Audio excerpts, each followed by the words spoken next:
Semuanya di tempat yang mulia ini, mudah-mudahan kita semua mendapat keberkahan dari Allah.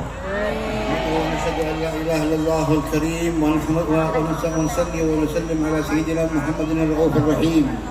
Beliau mengatakan syukur kepada Allah Subhanahu wa taala, yang mana Allah Subhanahu wa taala dengan segala kedermawanannya hingga kita berkumpul di tempat yang mulia ini, dan beliau juga mengucapkan sholawat serta salam kepada makhluk yang sangat dermawan, yaitu baginda Nabi kita Muhammad sallallahu alaihi wasallam, وعلى آله وصحبه ومن تبعهم بإحسان إلى يوم الدين أما بعد. serta keluarga Nabi Muhammad beserta para sahabat-sahabat Nabi Muhammad, juga para tabi'in, mereka yang mengikuti Nabi Muhammad SAW sampai hari kiamat. ونسأل الله أن يتقبل الجمع بمحض الفضل والمن والكرم ويطيل في عمر حبايبنا الحاضرين حبيبنا شيخ بن عبد القادر الصداق قال الله عمره في عافية وسلامة. Dan mudahan Allah Ta'ala mengumpulkan kita dengan penuh keberkahan. شربايا وعلماء كيايات حبايب كلهم باسمه واسمه بارك الله فيهم أجمعين. Juga kepada wali kota kita, alhamdulillah, kepada para pejabat-pejabat pemerintah yang hadir di tempat yang mulia ini, juga para kiai yang hadir di tempat yang mulia ini, mudah-mudahan semuanya mendapatkan keberkahan dari Allah Subhanahu wa taala. ثم أما بعد فإن مجلس خير عقد في هذه الجلسة إن شاء الله نبتغي بذلك مرضاة ربنا عنا وعنهم، يا الله يرضى علينا وعليهم أجمعين ويفرج على المسلمين. Ketahuilah, majelis yang sampean hadiri ini adalah suatu tanda bahwasanya Allah ridha kepada kita semuanya. Amin. فرج عن إخواننا في أرض فلسطين ويخشر الظالمين بالظالمين ويخرجنا منهم سالمين. Juga kita doakan mereka-mereka, kawan-kawan kita, teman-teman kita yang berada di bumi Palestina. Allah Subhanahu wa taala berikan kemenangan kepada mereka. Allah taala berikan ketenangan kepada mereka semuanya. Amin ya rabbal alamin. في قصة من أخبار نبيكم سيدنا محمد. Salah satu yang dikisahkan oleh baginda Nabi kita Muhammad sallallahu alaihi wasallam, ذكرها أهل السيرة سمعتها من سيد الحبيب عمر بن محمد بن سالم بن حفيظ حفظه الله ونفعنا به. beliau mendapat cerita ini dari paman beliau langsung, Al Habib Umar bin Muhammad bin Salim bin Hafid. قال أهل السيرة كان وجد مع رسول الله 12 درهم أراد أن يشتري قميصا من السوق. Ada Rasulullah SAW itu mempunyai uang sekitar 13 dirham untuk membeli pakaian gamis di pasar. خرج رسول الله من بيته إلى السوق وجد في الطريق رجلا جائعا قال يا رسول الله إني جائع فأطعمني فأعطاه 4 من الدراهم. Kemudian ketika Rasulullah SAW mau beli di toko tersebut untuk membeli pakaian gamis tersebut, kemudian Rasulullah SAW berjumpa dengan seseorang yang lagi lapar dan berkata kepada Rasulullah SAW, ya Rasulullah, berikanlah saya makanan karena saya saat ini dalam keadaan lapar.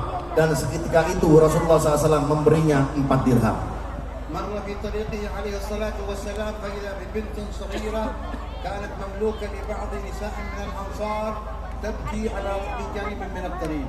Dan juga setelah lepas dari itu Rasulullah SAW menemukan salah satu budak kecil, hamba sahaya yang kecil, yang lagi menangis mengadu kepada keadaannya kepada Rasulullah SAW.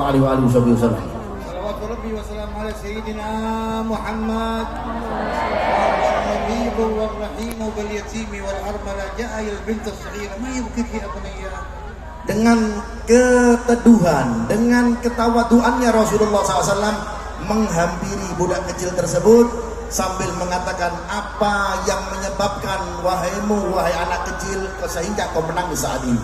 قالت يا رسول الله إني مملوكة لبعض نساء من الأنصار وقد أمرنني أن نخرج لسوقي وأن أقضي لهن حاجة وأعطتني 4 دراهم. Ya Rasulullah, saya ini adalah budak yang dimiliki oleh seseorang.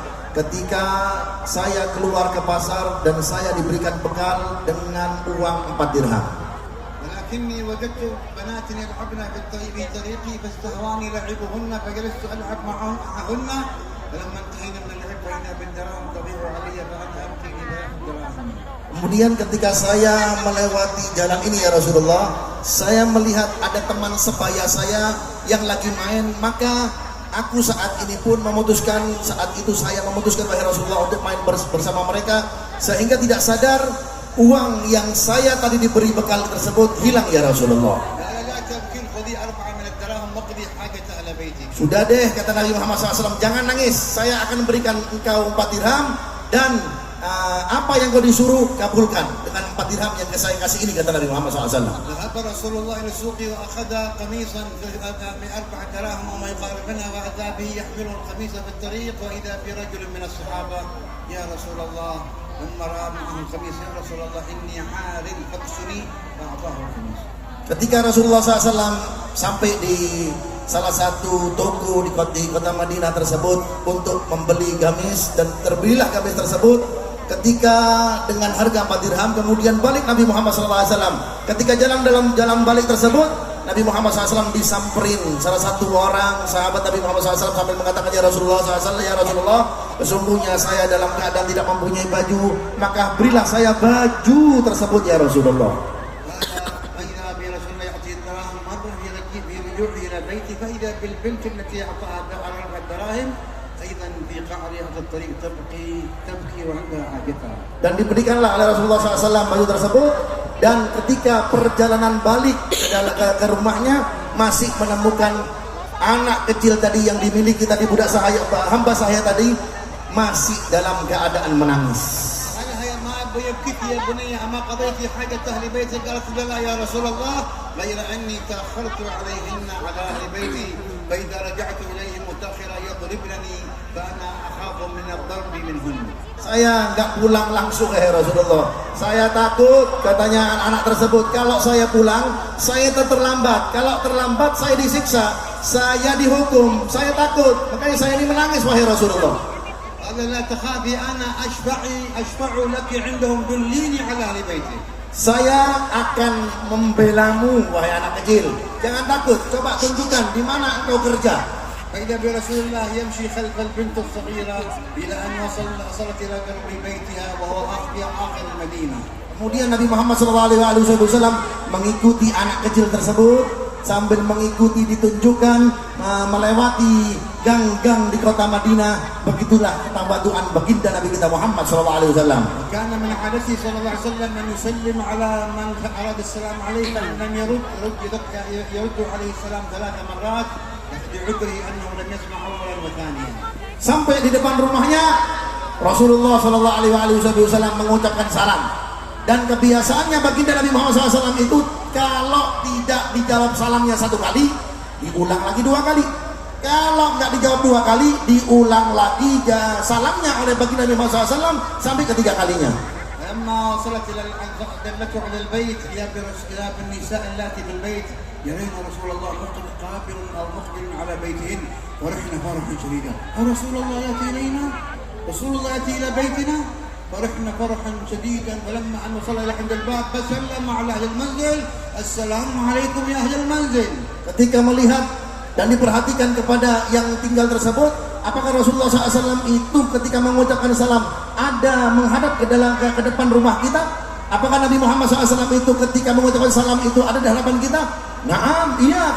Nabi Muhammad SAW itu lagi berdialog ya di dalam yang tinggal dalam rumah tersebut. Iya, Rasulullah SAW itu mengucapkan salam juga ketika menghadap ke dalam rumah kita. Ketika mendekat, Nabi Muhammad SAW mengucapkan salam untuk keempat kalinya, dan si penghuni rumah pun menjawab salam baginda Nabi kita Muhammad SAW. Assalamualaikum waalaikumsalam ya Rasulullah.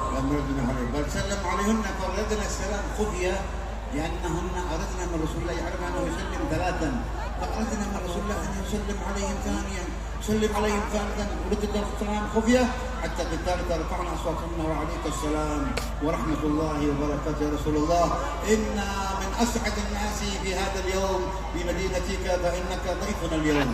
Sengaja sama sahibul bait itu memang tidak dijawab salamnya secara keras.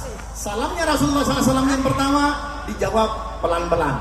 Karena kenapa? Karena pengen mendapat jawab salam dari Rasulullah SAW. Karena kalau sudah salam dari Rasulullah SAW pasti rumah tersebut diberkahi oleh Allah Subhanahu wa taala. Kemudian salam yang kedua, tapi mereka menjawabnya pun mereka menjawab, tapi bukan dengan suara yang keras.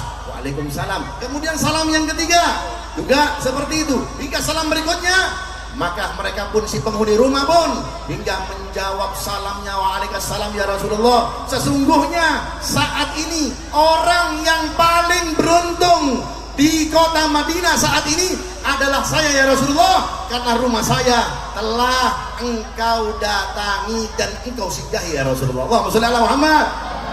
يا رسول الله أحللت أهل ونزلتك أنت ضيفنا اليوم. قال لم آتكن ضيفا وإنما جئتكن شافعا لهذه البنت التي تملكنها، فإني أشفع لها عندكم فتأخرت في قضاء حاجتكم، ألا فلا تضربنها. قلنا يا رسول الله هي التي جاءت بك إلينا؟ قال نعم. قال قلنا له كان ذلك وهي نقلها من عندنا مسامحا، بل أننا نحسبها حرا لوجه الله. Maka si penghuni rumah pun mengatakan, ya Rasulullah, apa yang bisa kami bantu untukmu ya Rasulullah? Kami adalah orang yang paling beruntung yang kau datangi saat ini. Apa yang kau hendaki wahai Rasulullah? Maka si penghuni rumah akan Nabi Muhammad SAW mengatakan, saya datang ke sini bukan bertamu.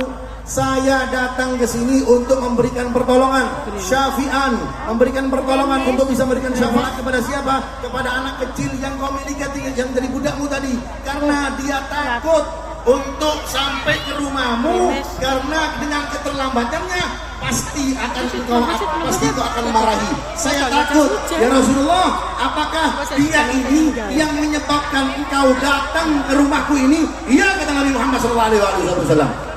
هذا نرجو من رسول الله في مجلسنا شفاعة، وقد سمعنا ربما لك الشفاعة من حين شيخ. الآن نريد منه أن يقول الشفاعة لعله كما شفاعة البنت يشفع فينا إن شاء الله رسول الله.